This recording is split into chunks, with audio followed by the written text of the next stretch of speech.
My mother had all these wise German sayings, like these ancient proverbs. She said, Harry, in Germany we say, after every winter comes the spring. The snow will melt, the flowers will come out, bloom, the trees will get green. After every December comes a May. It's just part of the cycle. Everything's going to be okay. And I remembered that, when I came here. I said, if it looks bad, it's going to not be that way for long. Harry Bielskis thought he was American until the day he was deported. For the past 2 years, the former bus driver from Portland, Oregon, has been forced to recycle his life here in Germany, a country he'd not stepped foot in for almost 60 years. He didn't even speak the language. It was 1956, and Harry was 4 years old when his mother decided they should leave their German homeland in search of a better life. The boat was the USS General Langford, and I got a photo of it somewhere right there. It's the USS General Langford. It's a military transport converted to an immigrant boat. 1 week later, America was their new home. In all this time, Harry had never sought US citizenship. He never thought he would need it.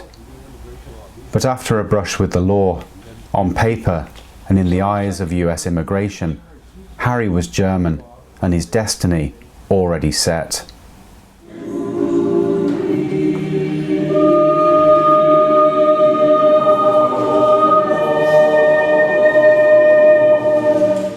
Christ the King Episcopal Church in Frankfurt helps people like Harry rebuild their lives through a ministry called Heimkehrer, which means homecomer.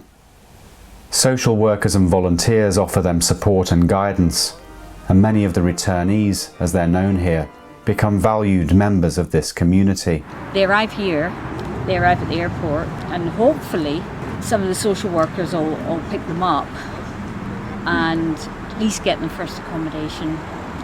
And they should get normally a welcome pack that we've put together, and in the welcome pack there is a leaflet about the church.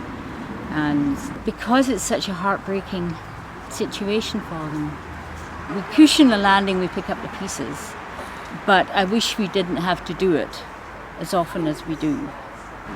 We are in a special position here at Christ the King because so many of us do understand what it's like to be away from our own countries and to be trying to cope with life in a foreign country when our language skills are not perfect. William Zeus from Missouri knew about his German heritage, but he always assumed he was a US citizen. He served his time in a federal prison for various crimes, and then several years later, he was picked up by immigration officers, detained for several months, and deported.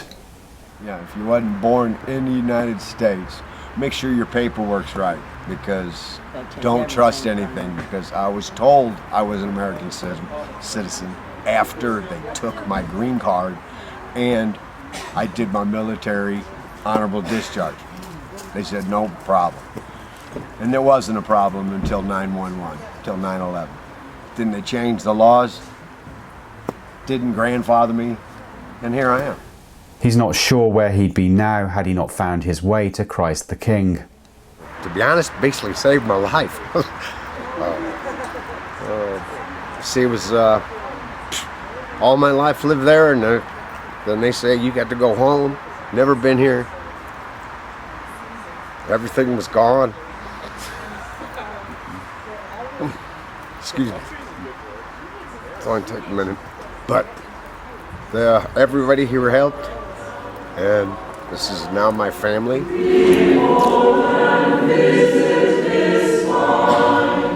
It touches my heart and touches the heart of many people here. These are very honest, real encounters with people in need, and yet in meeting them, not only do we give, but we receive so much because we experience the risen Christ in our relationship in a new and different way. So it is exceedingly rewarding in spiritual terms, aside from anything else. Harry's crime was possession of prescription medication, with intent to supply.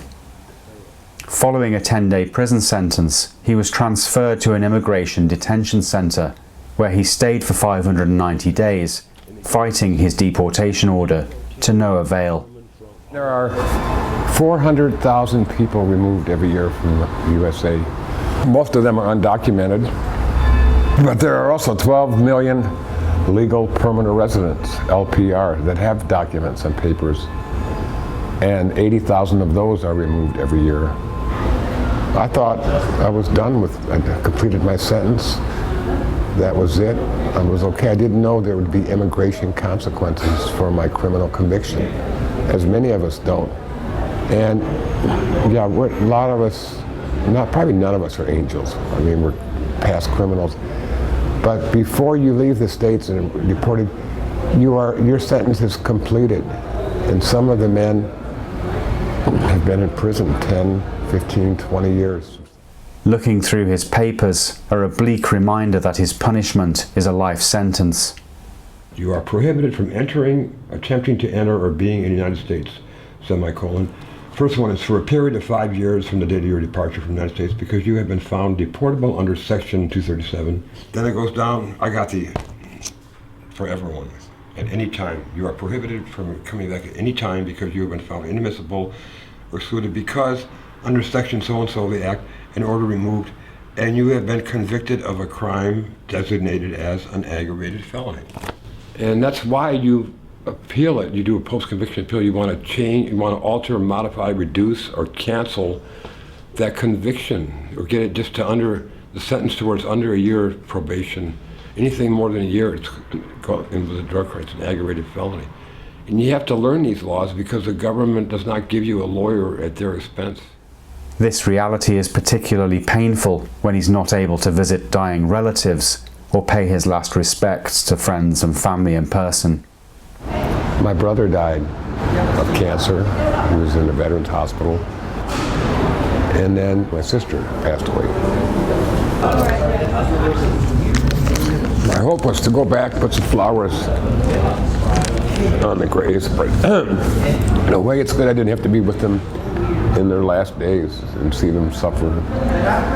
But sometimes you think you let the family down, because I would have been there hell or high water had I been in the States. I was there for my mother's funeral, my stepfather's, and it's that separation, that breaking up of the families. And America prides itself on family values,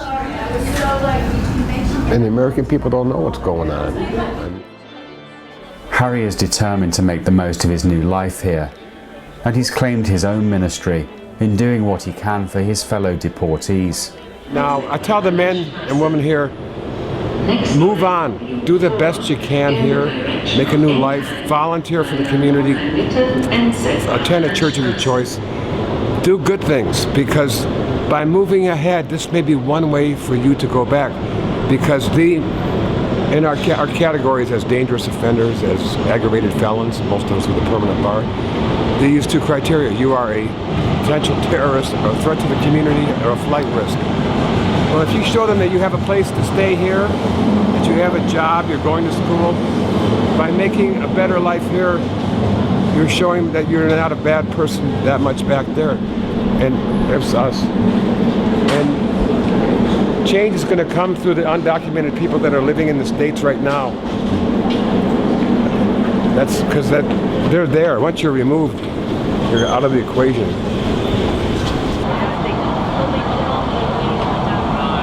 Today, Harry is visiting Michael in a care centre.